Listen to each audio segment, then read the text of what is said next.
ગુજરાતમાં આપનું સ્વાગત છે। ગોબલજ ગામ ખાતે વોટર પાર્કના નામે કરોડોની money circulation scheme CID crime branch દ્વારા કોર્ટમાં ચાર્જશીટ દાખલ કરવામાં આવી। આશરે 23 વર્ષ પહેલા ગોબલજ ગામ ખાતે વોટર પાર્કના નામે મની સર્ક્યુલેશન સ્કીમ ચલાવી આરોપી દ્વારા ગરીબ અને મધ્યમ વર્ગના લોકો સાથે વિશાળ આર્થિક છેતરપિંડી કરવામાં આવી હતી।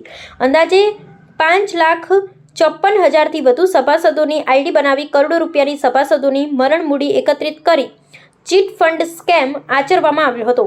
તે સમયની અંદાજિત રકમ આશરે ₹14 કરોડ જેટલી હતી, જે આજની તારીખે ચક્રવૃદ્ધિ વ્યાજ સાથે ₹150 કરોડથી વધુ થતી હોવાનું અનુમાન છે।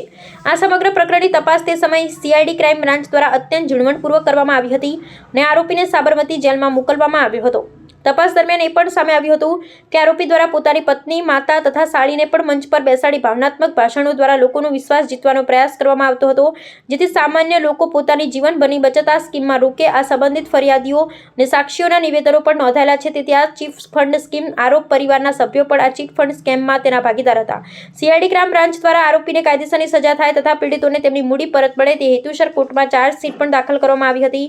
પરંતુ દુઃખની બાબત એ છે આજે 23 વર્ષ વીતી ગયા હોવા છતાં કેસ યોગ્ય ગતિ આગળ વધ્યો નથી અને વારંવાર મુદ્દત પર મુદ્દત પડી રહી છે। આ વિલંબના કારણે અનેક પીડિત લોકો અવસાન પામ્યા છે અને તેમના વારસદારો તો ઘણીવાર ખબર પણ નથી કે તેમના પરિવારજનોના નામે રોકાયેલા રૂપિયા હજુ મેળવવાના બાકી છે। મારું નામ પ્રવીણભાઈ ભટ્ટ છે।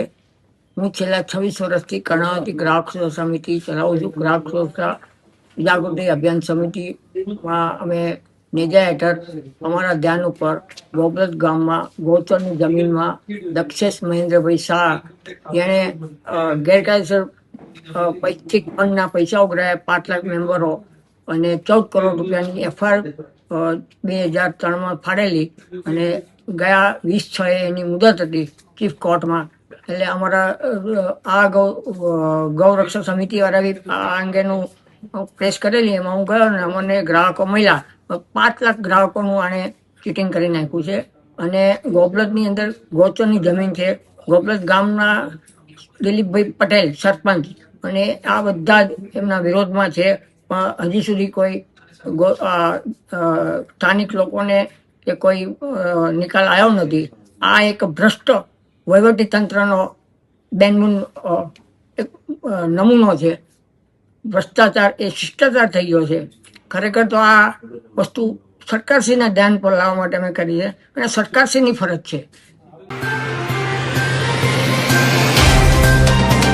तो व्हाट्सएप, ट्विटर, फेसबुक, इंस्टा जहाँ भी आपका अकाउंट है, इसे शेयर बटन के द्वारा वहाँ पर शेयर करें।